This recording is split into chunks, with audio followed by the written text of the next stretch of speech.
Good morning, good afternoon. Hi, everyone. Welcome. My name is Marilyn Shannon, and this is the Breaking Free Show.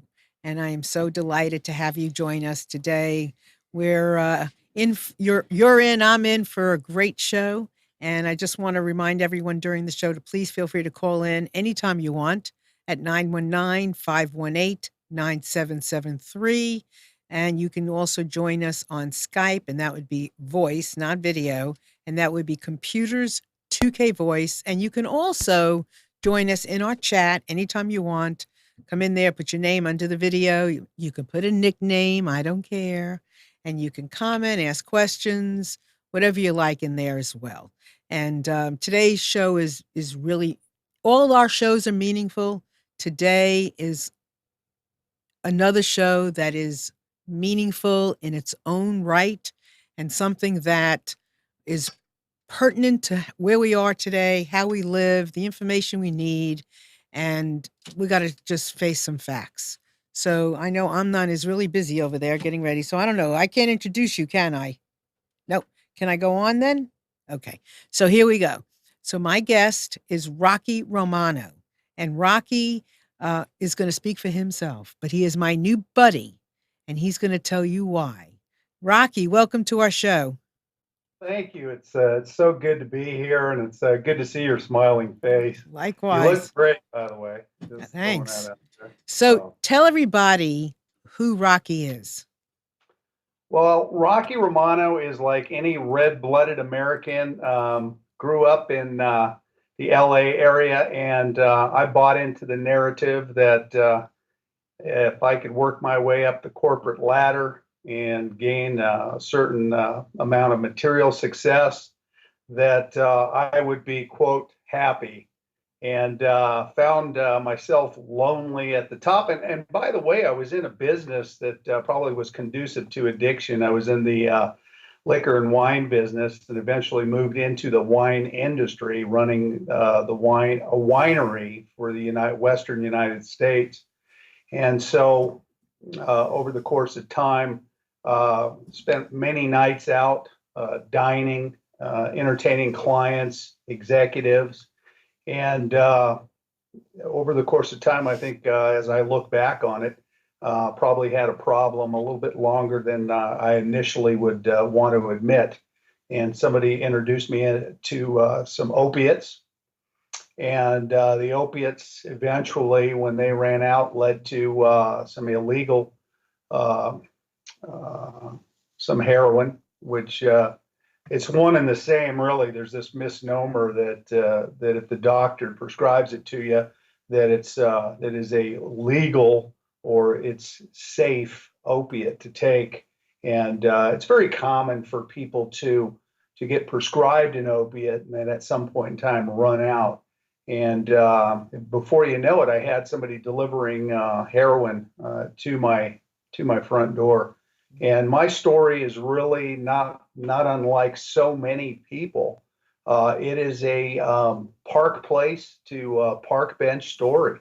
And ultimately, I ended up in a recovery center in downtown San Francisco after living in a 7,000 square foot house, driving fancy sports cars, and a beautiful view of the mountains with a couple lakes. And by the outside looking in, if you drove by my house, you'd think I'm probably the happiest guy on the planet, but nothing could be further from the truth. So, Um, and Rocky, I appreciate your willingness to be open and share, your story. So thank you, because some of us don't understand, your story. So I want to go back a little bit. So how old were you, do you think, when you started drinking? And did it start with drinking, or it started with marijuana and then went to drinking?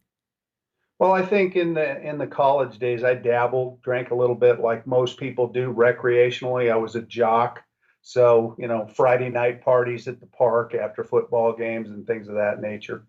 Mhm. And over the course of time, when I got into the liquor business at about 27 years old and started my professional career, I think that that's when the addiction really started to dig its hooks into me. And I think by the time I was in my early 30s, I was probably a what you would consider a functional alcoholic. Um, so we're pretty good about hiding it too for a while. Mhm. So that's really how it all started for me. So, I've heard from many people that I've interviewed because I'm doing a book about opioid addiction Yeah. that, me, can take one drink and not have to have another one. But many people have said that that wasn't the case with them. They could drink an entire case of beer and where I would drink one. Was that you? No, I think, Maryland, for everybody, it is different. And for me, I think it was progressive. I think over the course of time, I would continue. What was happening is I was continually lowering the bar, if you will. And so I initially only drank pretty much on the weekends. And then when I got in the liquor business, it was weekdays. And then I don't drink before 5. And then before you know it, it's 2 o'clock. Then it's it's 5 o'clock somewhere. Right. So Right. you're having lunch, and then somebody suggests you have a martini for lunch, and it was progressive. There's no Okay. question about it. But some people have that first drink, and it makes them feel like they've never felt before. It was like the long lost friend that they finally met, or it's that feeling. Makes you feel like you always wanted to feel. It fills that void. Are you And talking so about drinking or the drugs? both of them. They're both, and see, that's where the lines get skewed, Marilyn. Is alcohol is a drug, and they're both drugs. Mhm. So they both have an effect on your body, and they're both very addictive. So I hear that a lot. Is it the alcohol or the drugs? And really, when you look at all of the drugs that you and I could talk about during this show and look at alcohol, actually, alcohol is the only one that you can die from detoxing, believe it or not. Right. Right. That's kind of what I've heard. And Yeah. for myself, I know that when I take a drink, if I take more than what feels right, I don't feel good after drinking. I mean, I don't feel, you get a little buzz, but when you drink too much, the buzz is over and it's not that buzz anymore. Is it the same thing with heroin and opioids? Well, I think the with like any substance, there's what we call normies, and those are people that can drink normally, have one drink, one glass of wine. Anybody that starts getting reeled in, whether it's alcohol, any type of drug, the best way I can describe it to you, Marilyn, it's kind of like a pyramid. And if you look at it this way, the top of the pyramid would be use, and the bottom of the pyramid would be the enjoyment part of it. And over the course of time, that flips over. And that's when the substance turns on you. Now you have to use it more for a lot less pleasure. And that's when that's when the addiction reels you in. And now you're boxed in. And that's what most people don't understand. And some people drink the first time, and I've heard people say this or use a certain drug, and they are hooked immediately. Some are progressive. There's all different types of ways that people get reeled into addiction. Right. It's really not cut and dry, but ultimately the end game is always the The same same. place. Right. It's been So you have been clean for how long? 10 years, 10 years. actually, June 15th, it's 10 years. Wonderful. So, So, okay, that's great. And then you actually had an addicted lifestyle, drinking drugs for how long? oh, well, I was in the liquor business, the wine business for 20 years. And the heroin addiction, opiate addiction took everything I had in a very short amount of time. It was about 3 years. Once I got on the heroin, it was the worst full-time job I ever had. You work 24 hours a day and you only pay. And like I said, I was living in a very beautiful home and drove nice cars. And within a matter of about 3 years, I was homeless. I had lost everything, and I mean everything from driver's license to friends to finances to my homes. Cars were repoed. I did not, I barely had my health. I was 162 pounds. I'm 6'1", so 6'1", 162. Um, yeah, very just on death's doorstep. And so it's the pain that you're initially trying to escape um, is all you're left with at the end, which is It's very it's so interesting to me because there's so many judgments out, about who that person is, who that addict is. And we don't pay too much attention to the fact that an addict is crosses lines, is multicultural, gender doesn't matter, money doesn't matter because it can be anybody. It can be a white collar worker, it could be anybody. The janitor in a school, it can be anybody. It's pervasive, it's all over. You represent a part of the population that, we don't kind of think of as, oh my goodness, look what they're doing. mhm. So you run groups now, and you give back a lot, don't you? Yeah, I'm with an organization called Disciples Ministry. I do community outreach work. We partner with other organizations and work with, for example, in northern Colorado, where I live, we partner with the Eternal Brothers. We work at a place called Harvest Farms, which is part of the Denver Rescue Mission. You've probably heard of the Denver Rescue Mission, which is a huge, huge outreach program in the downtown Denver area. Mhm. We're involved in feeding the homeless, and I do a lot of speaking engagements. Large men's group. I just got back from Eastland, Texas, and spoke to 500 men and told my story. It's incumbent upon me when this happens to you. It's really the driving force in your life. Because if I can help one person, this interview you and I are doing, if somebody can relate, somebody can hear my story, and it'll change the trajectory of somebody's life, then it was all worth it. And so, Mhm. um, so it, Absolutely. it is my pleasure to be here Good. for sure. Good. Well, it's my pleasure to know you, and how we got connected is another good thing. Yeah. And I have so many questions to ask you. I guess the next, and by all means, if I ask you a question and you answer it, that's great. And then if you have something more to add, because you know your story and you know the addiction story, I don't. I mean, I'm doing a book on addiction, but it's not my lifestyle. So I'm listening to you to understand, and I really want to help. I guess what I want to do is be a bridge. So Yeah. more people can understand, more people can get help, more family members will know what to do or not do, or whatever that looks like. So when you do speak, what is your overall message? When you spoke to those 500 men, what did you tell them?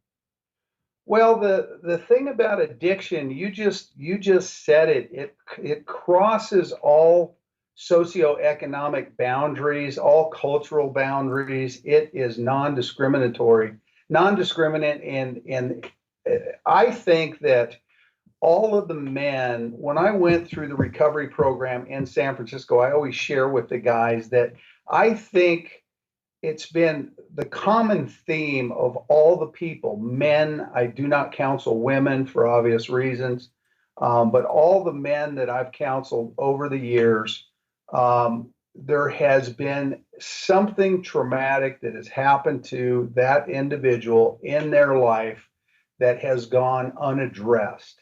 And so people are looking for the one thing that I know I can speak for myself that I was looking for, Marilyn, and that was peace.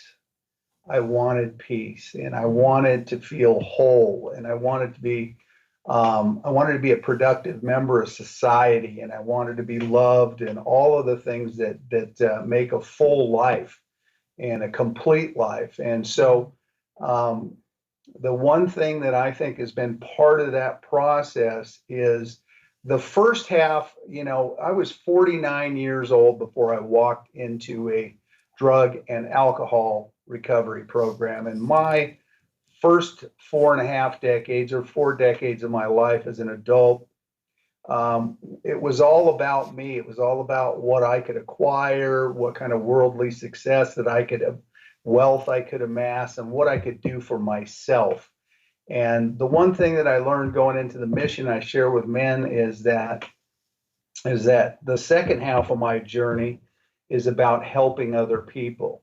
And whatever God-given gift that I have and gifts that I have, my skill set, anything that I can do to help other people has really brought me a lot more joy, a lot more fulfillment, a lot more happiness, and has made just life more full and just joyful all the way through. And so I share that with men, and we're all kind of broken. We're all broken, and something has happened to all of us in our lives. And until that is addressed, the best way I can explain it is that in life we have to face our problems. And I always tell the guys, you're like a ship, and a rogue wave is heading your way, and that rogue wave is the unaddressed issues in your life. And you can run parallel to the wave, it'll engulf you. You can run from the wave, it'll engulf you. It's not until that you turn that ship into the wave that you're going to have breakthroughs in life. And so, the things that we're told as men, Marilyn, that I was told in our generation, as you can relate to, is you're a man, but buck up, bury the hatchet.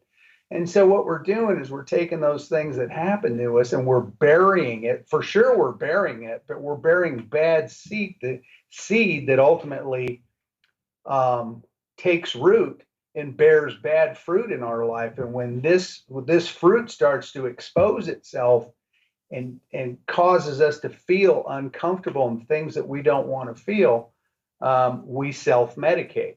And that is so common. And so that's really my message. That's the a short synopsis of it, but I think that pretty much summarizes my experience and what the difference was the first half of my life and So, where I'm going so the second Rocky, half. let me ask you something, because everything you're saying is totally makes sense. Okay. So my question then is, t- t- see if what I'm saying has merit. Okay. Mm-hmm. So granted, people have trauma. They've had traumatic things happening to them in their life. Some people, don't pick up a pill and don't pick up a drink, but they go to therapy or they go work out or they do something. Some people don't. Is it is it and then I heard in the video that you did, which was just phenomenal for me listening to it, Thank you. about you're welcome, about the victim and how, and I really feel that this is true, that there are people who are victimized by opioids, by heroin, by anything like that. They have a predisposition to be having like an allergy to it, right? And For sure. right, and they take that pill and they're a goner. Somebody else, like we said, might take it and isn't going to yearn, crave for that second, third, fourth, and then onward. So my question is, the people, everybody you say has something broken, or that we need to work on. Is it such that, and let's talk about men, but I'm sure it's the same for women. Is it such that the men that have this predisposition for that victim, that allergy, that are broken, are going to have this happen? There's no question about it that there are a group of people that have a propensity and an allergy, if you will, as you said, that once they take that first drink, they are off to the races. And so they are predisposed to addiction. And whether it be drugs or alcohol, there's no question about it. Mhm. And there's a, if addiction was that cut and dry, not so many people would be addicted, right? I Right. mean, so and some people it's this slow process, and eventually, before you know it, you're hooked. And so, um, Because we you all know, I, have, we all, we all have, if we look back in our lives, I'm not going to trade my life for yours, but somebody else wouldn't have wanted mine.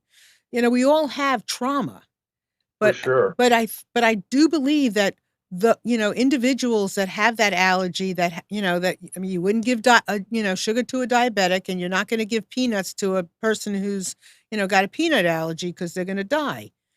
We should not be giving drugs so easily when we don't know what the reaction's going to be. That is a very, very good point. And I always give the illustration. I was speaking to the Lovelands, there's a civic center group that invited me to talk about drugs and alcohol. And I used the metaphor as the guys in the white coats and the illegal drug dealers. And the guys in the white coats are sophisticated, they're educated, they're supposed to know what they're prescribing you. Um, and and they can run commercials. They have a big marketing advantage over the illegal drug dealers. And the funny part about it is they both sell the same stuff. They both sell meth. They both sell cocaine. They both sell opioids. They both sell, I mean, they sell the same products. Now, what I would like to do in my industry is if you want to break it down, I would love to be able to throw my competition in jail, wouldn't you? That would be great. And and increase my market share. And I'm kind of being funny, but It's when you true. think about it, you and I were talking on the phone about this exact thing, and it's like, so so for me, as I was taking opioids, it helped me to get off the alcohol. And I thought, wow, this is better. I don't have alcohol on my breath. I seem to be just feeling fantastic. And it seemed I plugged one hole in the barrel and sprung two other holes. Now I got two leaks. But for the short term, it seemed like a great um, in my mind, it was the right thing to do. And so here I am in a situation where doctors are prescribing me drugs and I'm using these opioids. And after a while, the doctors wouldn't prescribe me opioids anymore. So where did I go? To the illegal drug dealer who had opioids and heroin. One's manufactured, one's more in its raw form. But the point I'm making is that when I wanted the heroin, when I wanted the opioids, you could take me, Maryland, to any city in the United States. I never said to myself, okay, is heroin legal or is it illegal? That wasn't the issue. Whatever drug you want, you can get it any city within 20 minutes. So, conversation you and I had was, well, what about legalizing drugs? What would be the upside? What would be the downside? And so it's thought provoking. I get asked this question. The two questions I get: should we legalize drugs, and is marijuana a gateway drug? Those are the two questions I always get. If we legalize drugs, Maryland, what would be the upside? Well, the upside would be that we would probably empty out the jails. We could probably cut the police force in half. It would generate revenue, which would in turn create money for education. And here's the big one: it would eliminate all the gang turf wars that we're having. the Crips, the Bloods, the Norteños, the Sureños, all the gangs that are peddling drugs on the street. So I'm not saying that I fall in that camp, but it's thought provoking, and Mhm.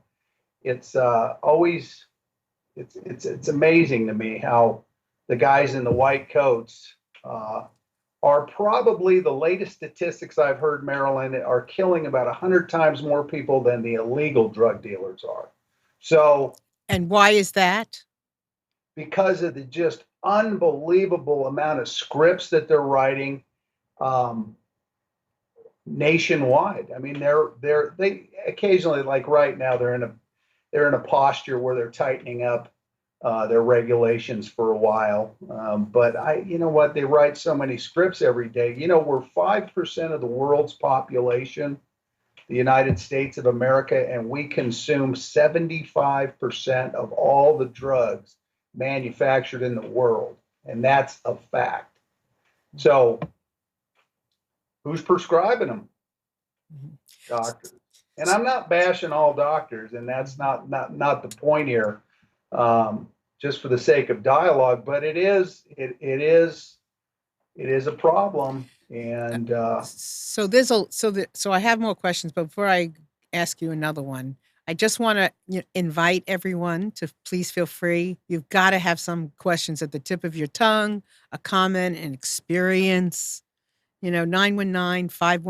919-518-9773, or you can come in on Skype, and that is Skype voice. You will not be seen, and that is computers, two computers, that's plural, then the number 2K voice. And you can also join us in our chat. You can put in your nickname, alias, whatever you want. You do not have to come in here and tell us who you are, but your question, your comment, your story is more important than your name. So please feel free to join us. So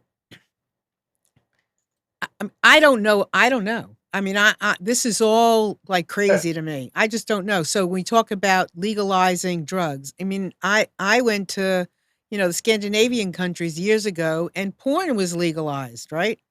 I mean, you walk right, down the streets and there's windows and there's ladies in the windows, but back then they didn't have, the issues that we had, with kids being abducted and all kinds of stuff happening. So you have to wonder if legalizing drugs like this would clean things up, would bring down the price, and would do some would something else. But I think having some kind of screening. I mean, before we give a kid who's had their wisdom teeth pulled, a bottle of pills, there should be some kind of screening. I mean, there's got to be some kind of test. You know, yeah, it's crazy. I heard this statistic that we have 3 million kids under the age of 3 that are on psychotropic drugs, which are SSRIs, serotonin uptake inhibitors. I mean, how do you diagnose a kid that's 3 years old? I mean, we both have kids, I think, and they are at 3 years old. I mean, there's no way in the world I could make a diagnosis of a 3-year-old. I mean, they're rambunctious, they're energetic, they're hyperactive, they're they're all ADD and ADHD, for Pete's sakes. completely. Why shouldn't, and let me ask you something, why shouldn't they be? No, they should I mean, be. why shouldn't a kid be a little hyperactive?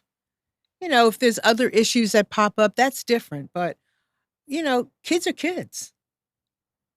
Yeah, and they give them Ritalin to slow them down, and I think long-term use of Ritalin, and Ritalin's got the same chemical component as methamphetamine. So um, methamphetamine is just, of all the drugs, is the one that really can do damage to you. I mean, Really. irreparable damage to where you can't come back from it just by the ingredients they're using in it nowadays. It's amazing. So, So, so the work you're doing and the work that other men and women are doing like you, are you making headway? And how do you make headway? I mean, well, what is it that you can do? that is a good question, and are we making headway? Well, I think that, Marilyn, the approach that we're taking is if we can save one life, it's worth it. Save one soul, it's worth it. But are we making headway? No, no. I mean, the numbers are just overwhelming and astronomical. I mean, heroin and meth are the two big horses right now, excluding alcohol. But but but I can tell you, I've had the pleasure and the honor and the opportunity to work with several men that are now have gone on to uh, live productive, meaningful lives, and they are mentoring and discipling other men.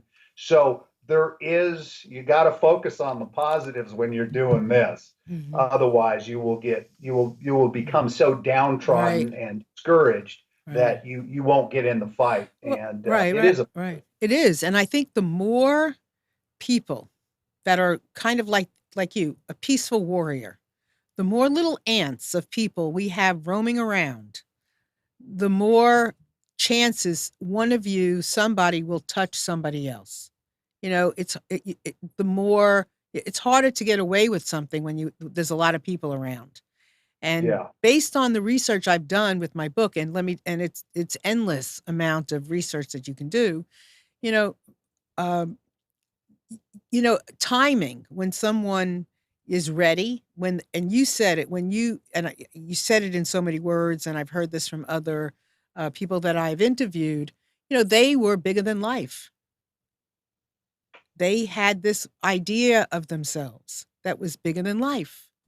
And when they Hmm. realized that that wasn't what life was, and they weren't as big, and they could realize that they needed something, and they weren't always right, and they weren't always big, that was when they were able to, reach out and take the help that was there, receive the help that was there. Do you agree with that? There's no question about it. That's why the title of the book that I wrote is called Rock Bottom. And I just think that whatever that is, everybody has a different bottom. And some are Hmm. shallow bottom, some are. You're right.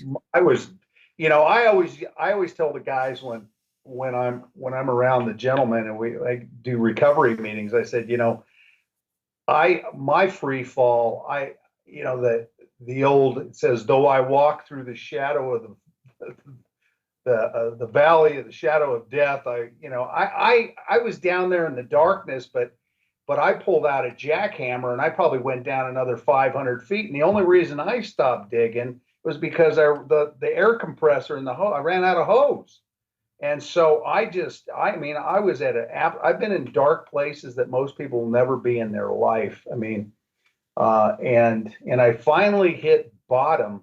And when you get to the point where you don't have any money, you don't have a place to live, you don't have any friends, you're disenfranchised by your family members, you're running out of options, and you don't even have a license anymore because you got 3 DUIs. When I tried to get off the heroin, I started drinking again. I got 3 DUIs in 3 weeks, and so now I had all these mounting legal, problems and bar fights and all kinds of craziness. But So it's you still wanted to live, yes, because at that point you could easily say, what's the point? But there was something inside of you. There was a light inside of you that yes. what you was that you still wanted to live, that you hadn't given up something. Is that right? Yeah, it is. And when I finally, I had one of those experiences where, I just dropped to my knees because I surrendered. There's a song, I did a big concert. It was a youth concert, and one of the bands did a song called Throw Up the White Flag. And I had to surrender. I mean, what I was doing, Marilyn, wasn't working anymore. I had gone into the laboratory and conducted so many different experiments to try to get a different result. I was moving the beakers around, changing the temperatures, and every time I went into the laboratory, I blew it up. Mm-hmm. And so I just was running out of options. My way wasn't working, and the addiction took over. And the crazy part of opioid addiction is, and a lot of people don't realize this, but 1 out of 100 people that do heroin actually break free from it. 1 in 100. On maybe two. Maybe the statistics have changed a little bit, but it's one, maybe 2 out of 100. That's how alluring it is, and that's once you get that in your system, the process of detoxing from opioids is horrific. It's like having the worst flu that you've ever had times about 1,000, and Wow. it's ongoing, and it lasts for about 9 days. You are just ill, and the only way there's a way to get well, just a little bit more. Just if I just get a little bit more, and it takes the pain away. So that's the hook. It's hard to get out of that cycle. So I can't even imagine. So Oh, so let's be a little renegade-ish here. yeah, When you and I were chatting on the phone, you were talking about the poppy fields. yeah. Is that something you feel comfortable sharing? Oh, absolutely. Okay. Would you You know, talk about it, your philosophy and your theory? well, I just find it very interesting. I think I'm too at a certain level. I'm a pragmatist, and I look at things from a common sense viewpoint. I just find it very interesting. When we went to Vietnam, some of you that are a little bit older went to Vietnam. Then we ended up in Afghanistan. Now we've been in Afghanistan, what, 19 years, 20 years. And isn't it interesting why we have an opiate problem? And so we have our troops over there guarding the poppy fields, and wouldn't you know it, we got an opium, heroin epidemic in the United States. Now, I'm not here to bash anybody or to say anything bad about the U.S. government, but I will tell you, is there's a lot of people in my corner when we talk behind closed doors. There's no question in my mind that there is a parallel, and it's not a coincidence that we're having a heroin epidemic in the United States of America. So it's very profitable. It's a very profitable business. And so, the love of money is the root of all kinds of evil. So, whenever you want to know where the problem lies, drill down and follow the money. And I think that that's probably a lot of people would opinion would align with the comments I just Yeah. just just made. So And I don't know, but it sure made me want to. It sure made me think about it, and it has stayed with me since you mentioned it to me. yeah, Honestly, so yeah, so yeah. who declared the war on drugs in the United States? Remember, it was President Nixon, and and so we have a war on drugs, and if this is a war, boy, we are sure not doing very well, are we? So And if you could do something, like if you had the power to really do something, what would that be? Would it be to legalize it? What things would you put in place? What would you do? Well, I think the one of the big issues is not only there's the drugs that are being introduced daily. Have you watched TV lately? I mean, there's a new drug that has. I mean, it's like, how do you introduce a drug? I think they're playing Scrabble when they're drunk or something. These names they come out. Have you tried Trujillo or I know. Trevenix? And you guys are playing. So they're Okay. introducing all these drugs, Right. and when they show these people walking in the park, flying kites, having a wonderful time, and then slowly in this deep monotone voice, side effects include, you know, and It's so they true. show now, I'm looking at this, and my wife, being an ex-meth addict who's got 18 years clean and sober, we just scratch our heads when we watch those commercials. And let's be real, they're peddling dope. I mean, that's what it is, and it's a new drug every single day. And to make things even worse, Marilyn, the doctors don't even have a matrix. They don't have a matrix. If you're taking this drug and this drug, don't prescribe this drug. Right. They just, I mean, how many seniors do you know that are on 7 or 8 medications? Is Right. that healthy? I mean, hey, if you have a thyroid condition, you have a condition where you need to take a certain prescription, I completely understand. But you take a drug like gabapentin. Gabapentin is prescribed to alcoholics. Mhm. It's an anti-seizure medication. It's used for back pain. They prescribe it for back pain.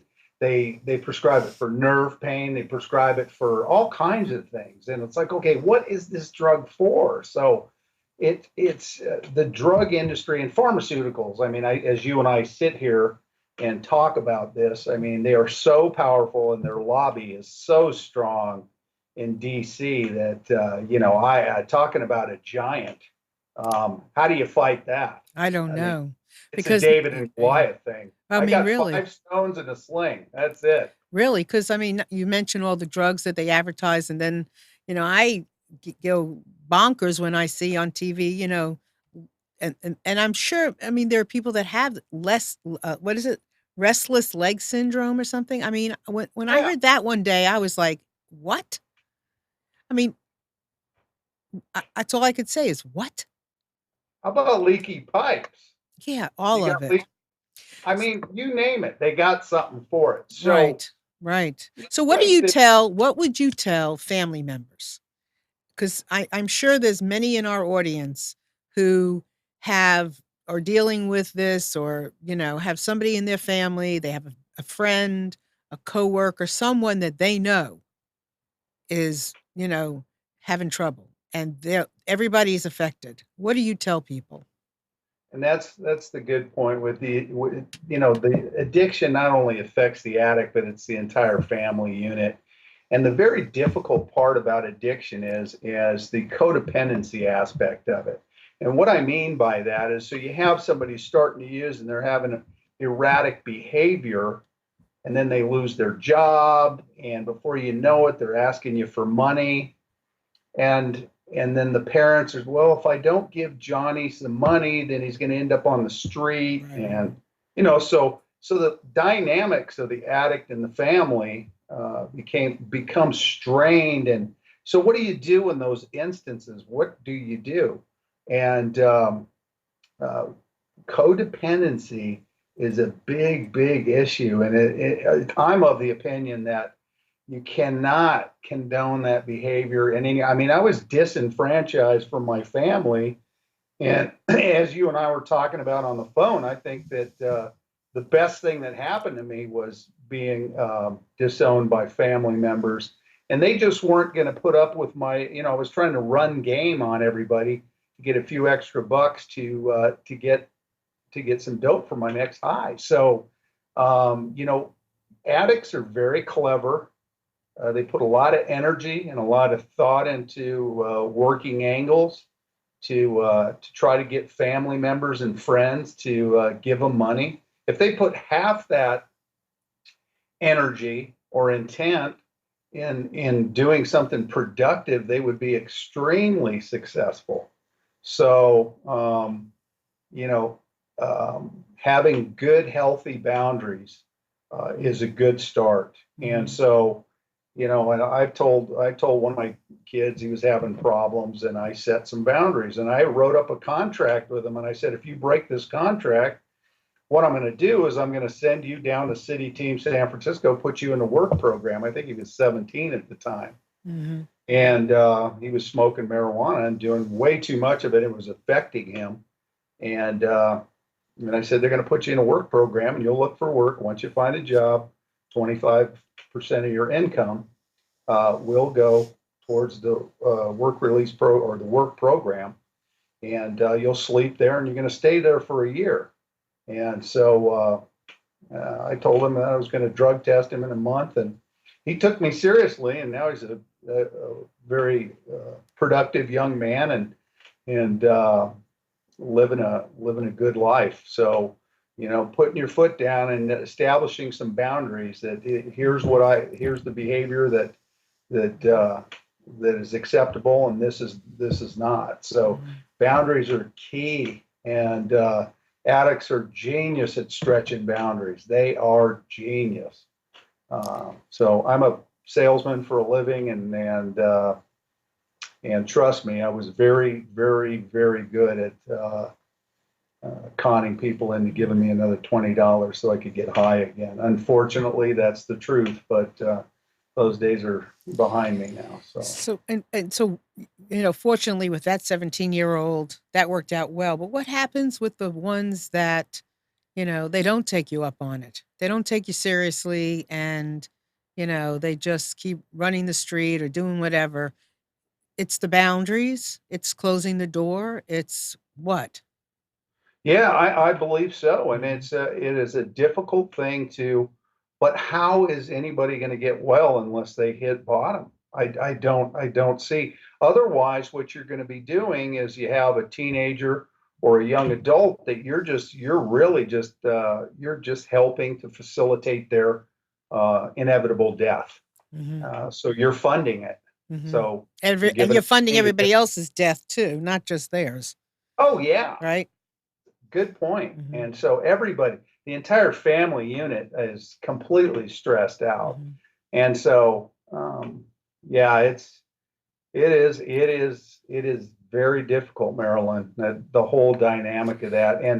And drawing boundaries. I mean, it's hard to kick your kid out of the house and put them, you know what, you're going to a recovery program. And some of these recovery programs nowadays, by the time I got to the place that I went to in San Francisco City Team, I didn't have two nickels to rub together. It was a nonprofit, and thank God that there were people that were willing to donate money to this organization that helped me get back on track. So there's a lot of ways that we can make a difference, and the struggle's real. Right. It is real. Sometimes, the boundary is drawn with a kid, sometimes it's drawn with a parent. I mean, it's just endless. Yeah. Endless. So, okay, so you wrote a book and stuff. Why don't you just show everybody what you did and what your stuff's about? Well, I wrote a book. Here's the book. It's called Rock Bottom: The Heroin Addict Next Door, and it chronicles my journey from growing up. Gives a little backdrop and background on my parents, the type of family life that I had, and my entire journey from Park Place to Park Bench and back.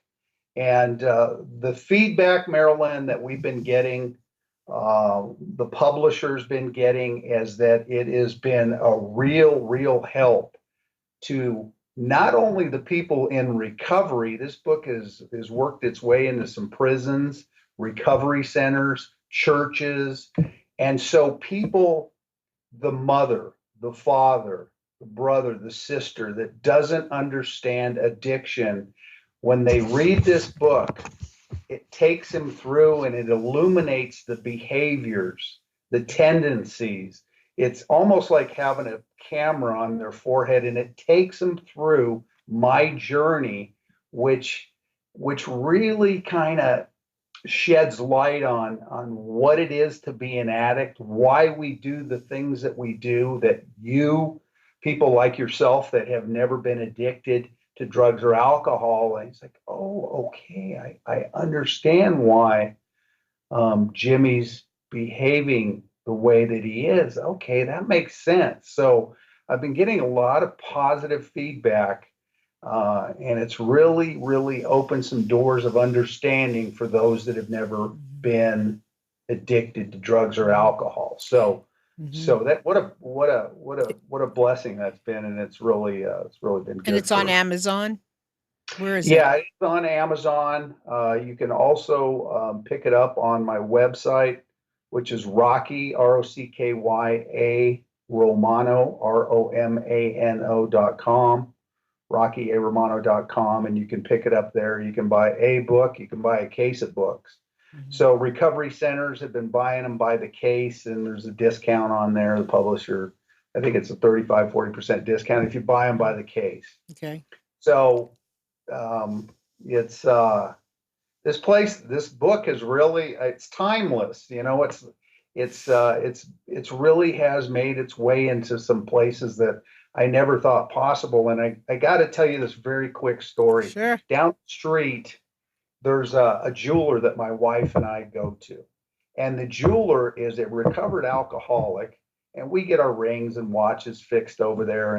And so I was in there, I gave him a watch, and he said, "Hey, you know, my son Ryan is getting out of prison in a couple days. Would you sign a book for him, Rock?" And I said, "Absolutely." So I signed it to Ryan, gave it to him. And about a week later, the phone rang and it was his dad. And he said, "You know what?"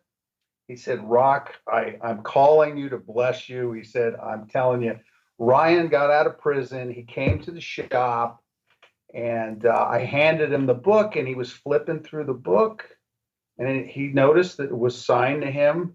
He looked at the book. He looked up at his dad. He said, 'Dad, I read this book in prison. How do you know this guy?' And he said, 'Well, this is Rocky and his wife. They come in the shop all the time.' And he said, I want to meet this guy." So he was in a Colorado State prison, and I had no idea the book was in there. So, you know, talking about making a difference, Mhm. the book is making a difference, and the way that we stepped into this was if we could help one person, and my wife she was cheerleading me in the background and saying, if we can just help one person, wouldn't it all be worth it? And we agreed, and so it's been a journey. It's Yeah, been really amazing. I'm sure it has. And you're right. These stories are timeless because they're not, they don't, some of the pieces change, but overall they do not change. Just, No. just give us a little sample because you said your book is, you know, what it's about. Just give us a little sample of something of your trauma from growing up. What was your trauma? Yeah. My something that really impacted me when I was growing up. My dad was and I don't know if I told you this on the phone. My dad was a professional fighter, and he was friends with a guy named Rocky Marciano. Oh, no. And so growing up, my dad, Chuck Romano, was a boxer. My mom grew up. And my grandfather worked for the British government. My mom was born in Shanghai, China. When the Japanese invaded China, my mom was thrown in a concentration camp. So my dad was tough, but my mom was tougher. And so I grew up in this tough family, this big family, and I remember coming home from a sporting event. I had told my parents the year before, it was down at the Coliseum, and I said I got second place, and there was hundreds of kids, and I said next year I'm going to win this thing.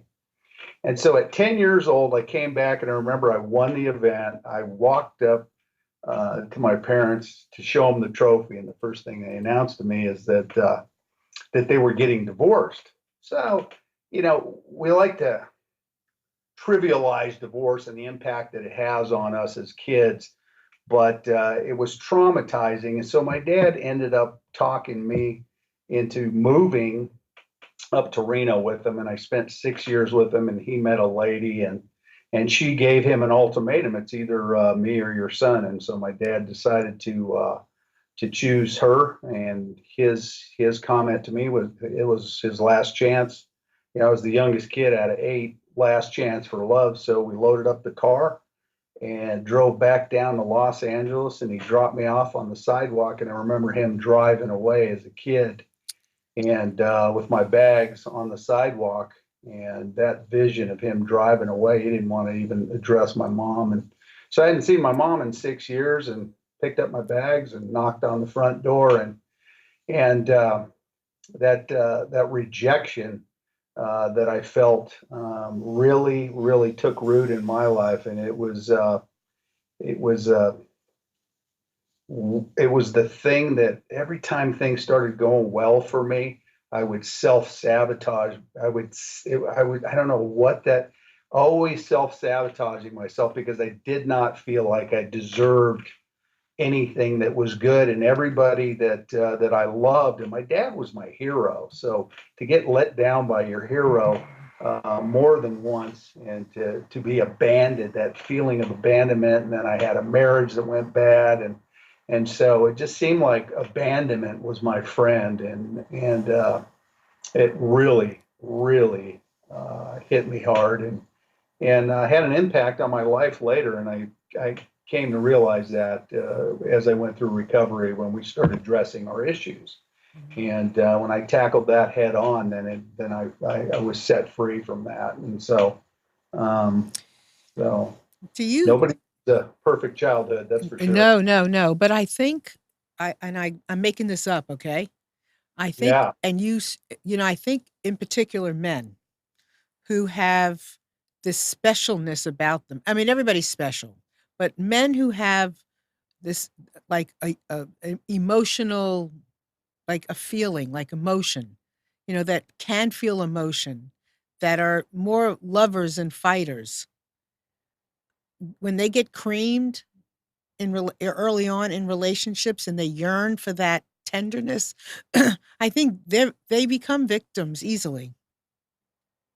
No question about it. And it's that when your parents are a hero and you look up to them, and who do you love more than your parents? And you're let down like I was. I mean, everything's relative, Marilyn. There's Hmm. people guys that I've worked with in the recovery program that have told stories that make mine, excuse me, make my story look like a day at Disneyland.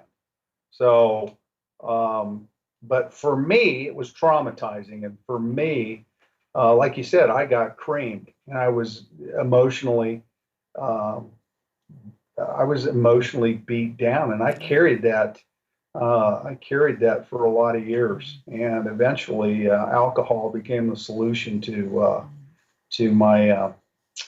my problem and got me in trouble. So, So, just in a few sentences or once, what would you want people to know in summing up? What would you want people to really take to their heart from this show and from all the work that you do and from addiction? What do you want people to know? well, I would like everybody to know this is that each one of us, as you said, each one of us is valuable and we all have gifts and we are all have a toolbox of God-given gifts and we all are special. And if a lot of people I think are buying into this narrative is that, the societal pressures, mores that our society puts on us is you know what? Look, you are special, that you can make a difference in this world, and that to thy own self be true. And really, uh, I think my wife and I both practice that now. And she has really been uh, a real beacon of hope. And I'm 10 years into this. She's 18 years into it. So I'm kind of walking behind her and she's a beacon of light and show me and being a meth addict, showing me what it's like to love and to live a productive life and to make a difference in this world. And so you can do it. And I'm telling you, serving people, doing what you're doing right now, Marilyn, to make a difference in this world. When we get done talking and this conversation's over, there's a reason that you do this. Mhm. And there's a reason that I'm doing what I'm doing. And hopefully somebody that's listening to us today is touched by this. And Mhm. you know what? You are special and you can make a Right, difference in this world. right. Yeah. And just a caveat to that is for those of us who are, know people in your life because we all do, right?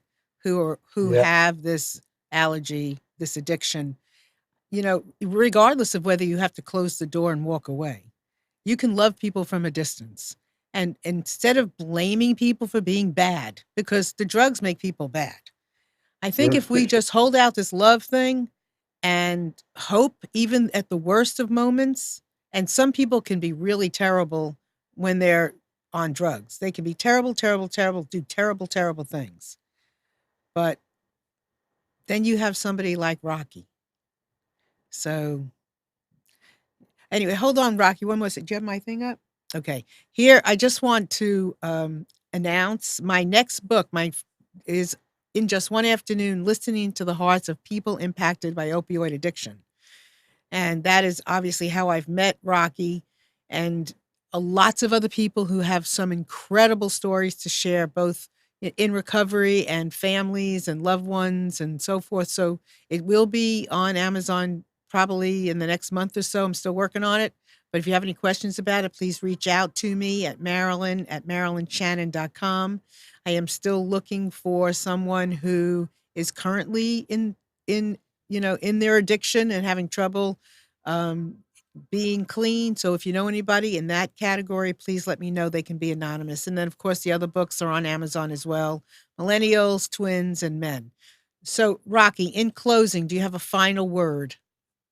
Final word would be to those out there that are viewing us right now. Denial is powerful.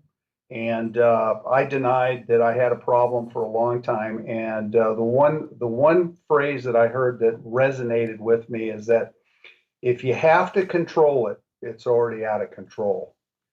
And if you will take a good look in the mirror, and if you have to control it, go get some help. Rocky, we made it. We did. We made Thank it. you Thank so you much. so much. And you and I will be chatting more, right?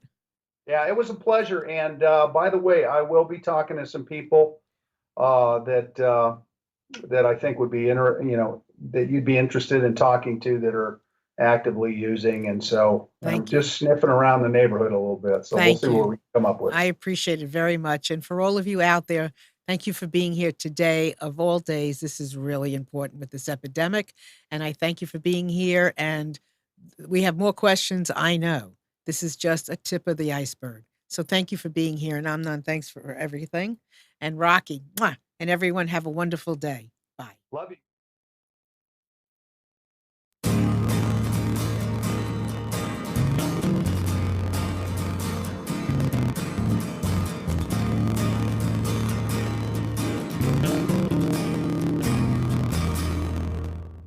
You are tuned to the Nissan Communications Network. If you tuned in too late, you can always watch each program in its entirety or download an MP3 audio file of it in the archives section at nissancommunications.com. Don't forget to subscribe to our YouTube channel, follow us on Twitter, and like us on Facebook. Sponsored by Telestream's Wire.